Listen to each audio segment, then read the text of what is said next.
And once everything's in pitch and sounds good and all that, go ahead and pull whatever support you had and then find out where you're at again. And depending on what you've done, if you've put on heavier gauge strings, you're going to need to adjust the tension here.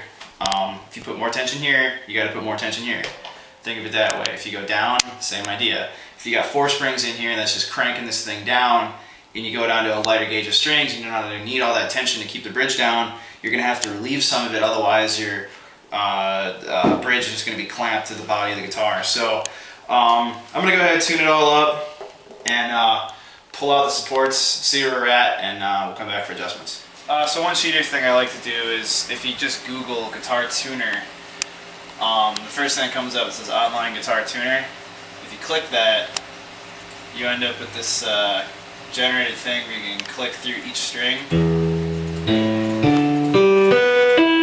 and it'll give you tones. Now, it's no substitute for a real tuner. My strobe tuner's in the basement, but just for a point of reference, it's pretty handy. So I just went through and got us in tune-ish.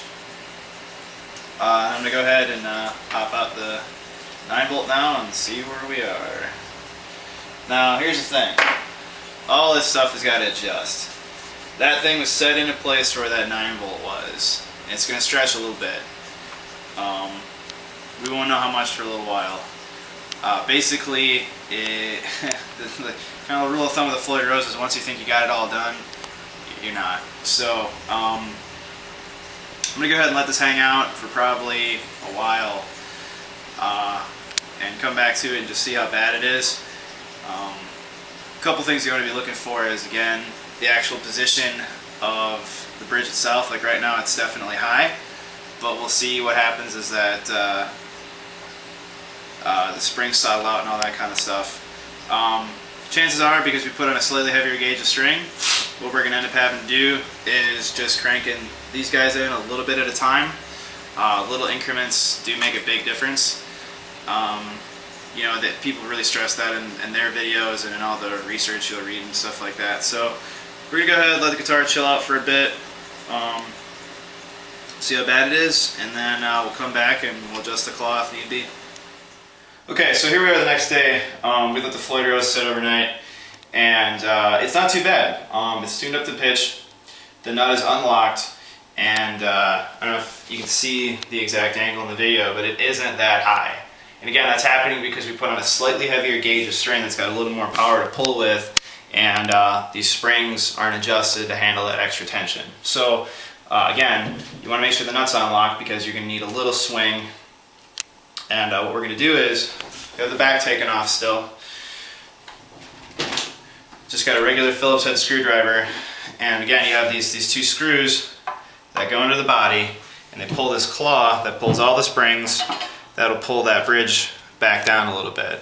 And again, the idea is you don't want to be making big crazy movements, and if you get this off, you're going to have an uneven pull on your bridge. So whatever adjustments you make, you want to do them on both screws and give it a chance to settle in, because again, the reason I like to let this stuff sit overnight is your strings are still stretching. These are metal parts, they're flexible, this isn't a perfect science.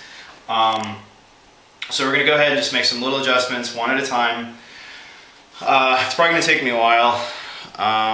You know, we're just going to be nice and careful about it, and then that'll really be it, and I'm not going to bother making another video, but the idea is, right now the action is just a little uneven. It's a little lower here than it is at the 24th fret, so it's kind of sloping up, you know what I mean? So we just want to kind of kick it back down and get a more even consistency, and then once we have a level that we like, go ahead and lock everything into place, and at that point you're just working with the fine tuners, and then sit down with the real tuner.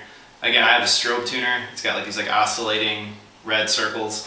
There's certainly other very accurate tuners out there, even just a regular just bullshit Boss tuner or Roland tuner or whatever is fine. And then go ahead and just make your fine adjustments here, and then you should be all done. So I'm going to wrap up the video just saying that, and then check back with me soon and we'll have some videos of how the blackouts sound. I'll do a review of those.